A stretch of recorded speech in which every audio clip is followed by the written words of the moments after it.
Let me introduce Amie Zuniga. She's my friend and a wonderful mother.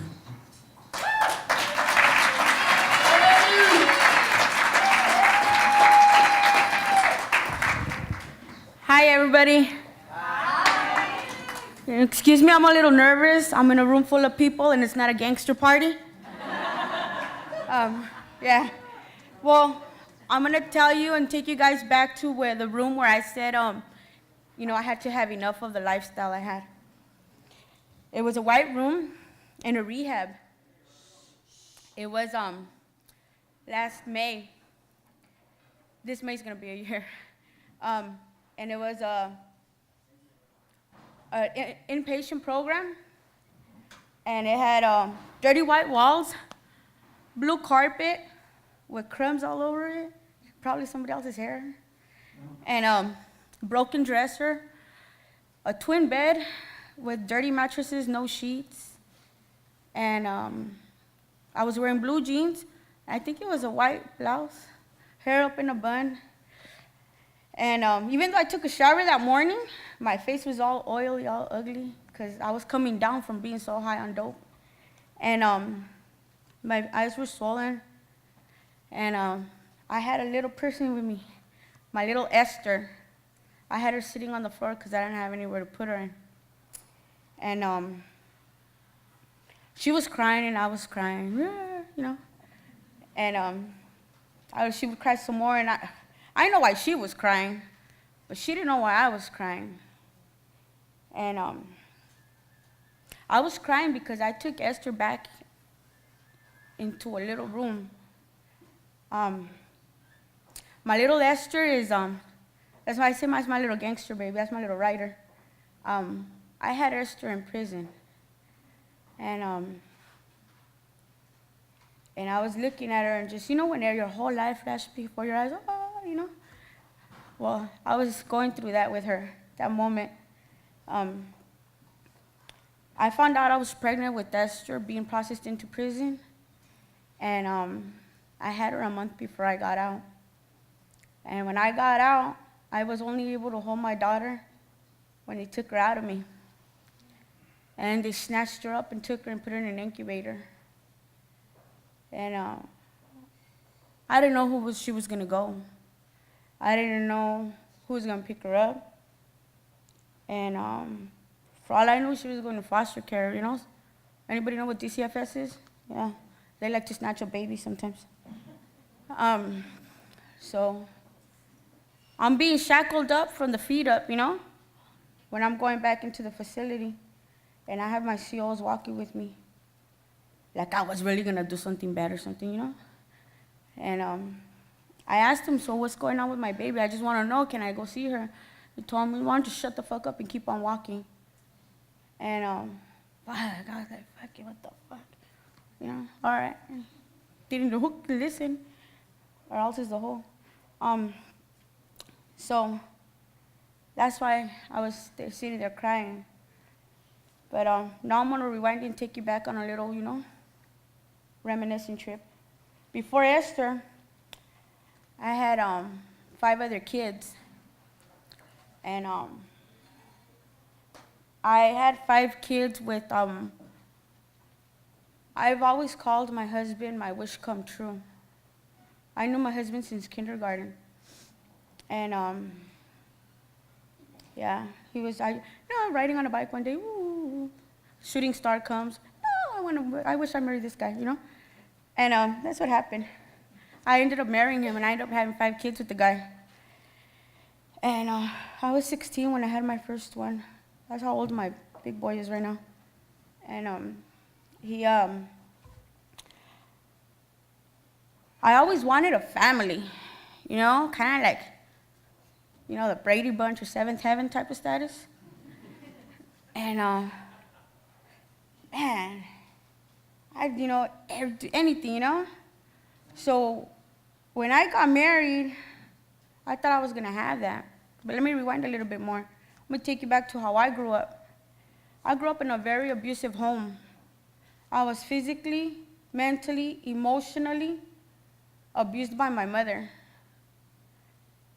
I was 9 years old when she got in a fight with my dad. And she called me to the living room, sat me next to on the couch next to my dad. She went in the kitchen and got a butcher knife. And she swung at me, told my dad, "What the fuck you get, motherfucker? I'm gonna get you where it hurts." And thankfully, fuck, my dad was, said, "Chale, put the hand out." And so I see my mom practically almost cut his hand off. And by the time I was 10 years old, I was also sexually molested already. And my mom chased me around the block with a hammer. Thank God I was little and I could run, She didn't catch me, as you can tell. So when I got with my husband, I said, fuck y'all, family, woo. Although I knew nothing about it, how to be a wife, of course, Had a mother, no mother figure, though. Do you guys know that to sterilize a bottle, you gotta put it in hot water while it's boiling? But you gotta turn off the stove before you put the bottles in there. Okay, I learned that the hard way, because I melted the bottles together. That's how much I didn't know nothing, I just knew I had a little family now, and, it was a ride or die, And I was gonna do everything to stick with it. Well, right after I had Frankie, I started doing dope again, because my mom kind of was like, you know what, get rid of that kid. Why don't you give him to his dad? You're young and stupid. But I didn't listen. After Frankie, I had to buy all my clothes extra large because I was pregnant every year. So, yeah. Things didn't go as planned in that marriage. I married somebody who was gang-related. I was in and out of prison. A very jealous man whom, even though he was in prison, I couldn't talk to anybody. And when he was out, I couldn't talk to anybody. I couldn't even go to school, do nothing, right? So after I had for my fifth baby in 2005, and I was in Oxnard in Ventura County. And I was trying to make things right there. Nice house. We were the only cholos living in a nice community, around military people in Port Hueneme by the Navy base. And things don't get too good, He goes back to prison. All these mind games, all this emotional abuse, ends up driving me to try to commit suicide. 3 bottles of antidepressants and some Clorox. Yeah, not good. Bad heartburn after that. But I survived, I was like, fuck, So after that, I let my mom back in my life because I needed some nurturing, and that's my mom, And no matter what she did, I always loved that lady more than anything in this world. And my mom took my kids, and my husband caught a life term in prison. So I kind of flatlined, So I'm out there gangbanging, doing the most is in Ventura County. By the way, they don't like us cholos from LA out here. Neither do the cops. And I'm in and out of jail, And, when I get out, I come back over here with my dad, and I'm just like, I need to get myself together, and I just don't even know how, Dad.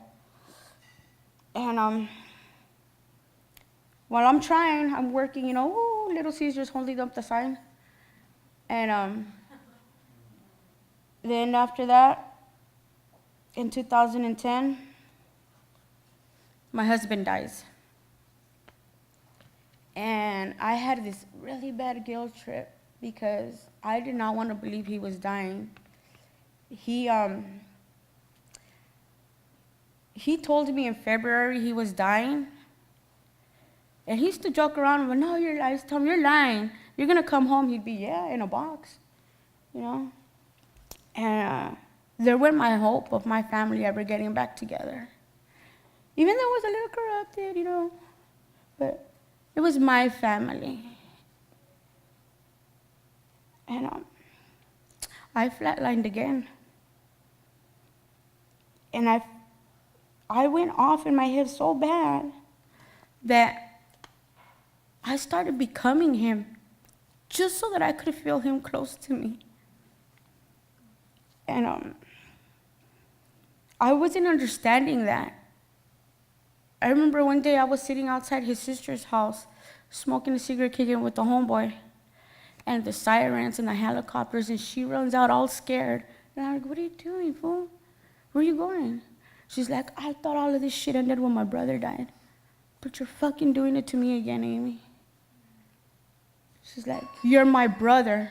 We buried my brother, and I have him here with you again. And I was like, fuck, that's true. Well, I'm thinking of all of this in front of my daughter. Like, what am I, I can't do this to her. Fuck, I need to get it together. That's not what he wanted. I have 5 other kids. I need to remember I had those 5 other kids. I have a second chance with little Esther. And losing her was not an option, and it was not a choice, and it was not a chance I was going to take. Because if I flatline a third time, honey, love is like a baseball game. 3 strikes, you're out. And I was not going to do that. There's no way anybody was going to save me from that. So I went and I told those counselors, you know what? I need to make a phone call. I need to go. I need to get my baby, and I need to get out of here.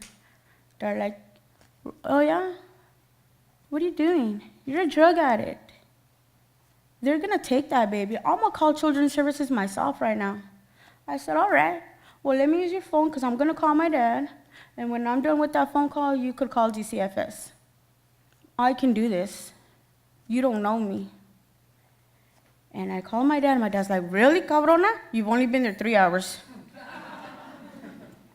And after getting out of there, I called my friend Rita. I've known Rita since the 9th grade. And I told her, fuck. Well, she goes, man, I worked really hard in getting you into that one, Amie. Really? Now what are we going to do? I said, dude, I got to do this solo. Either you're going to be part of my ride or die team or something, dude. And she's like, you know what? I know where you can go. Don't worry about it. So she took me to an outpatient program. I even called my boyfriend, Nick, and he was like, really, fool? Fuck, I just dropped you off. But, my dad has been an alcoholic all his life, and, the poor guy, he still is, And, but he understood me, you know what I mean? Like, he knew where I was coming from and loved me, even though I was, he says that all the white hairs in his head, they're all me, And, he played nanny, he played everything, just so that I can get to that program, And I throw tantrums and everything, but he knew, he's known, He's been my best friend since way before we had our daughter. And, I've just been very lucky. I had a kid. I had with my wish come true, and now with my best friend. And I've been very blessed in that, Now, I see my kids since I've been at Homeboys. I've been at Homeboys since August 1st. And I graduated that outpatient program, and I was very lucky.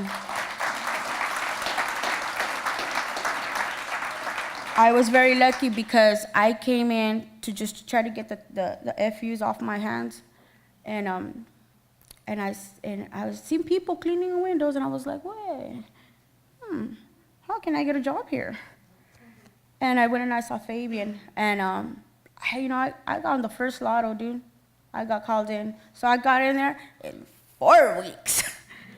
And since I've been at Homeboys, I get to visit my kids now once a week, every Sunday. And I cook with them, I barbecue with them. I can't ride bikes yet because I'm a little chunky, but someday I will. Play board games with them, and I've grown. I've become like the unique Amie, I've grown to love my mother even more from a distance, but I love her, I go to church now. Thanks to Father Mark, I asked, I was asking questions, and I did my first communion there already, the first week of Thanksgiving.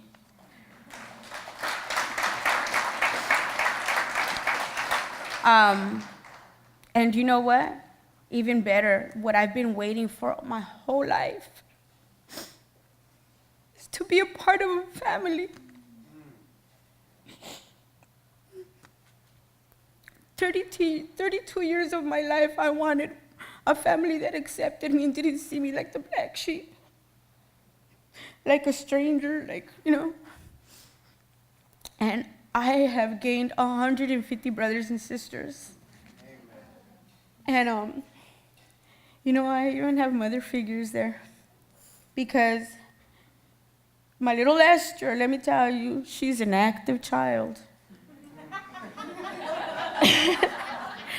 And I didn't know how to handle that, And because of baby and me, Teresa's taught me, about how to be a mom. And so does Mary. And every time I have questions, anything little Esther's doing, she's throwing this. She won't call me mom. She only calls me gorda. Why is that?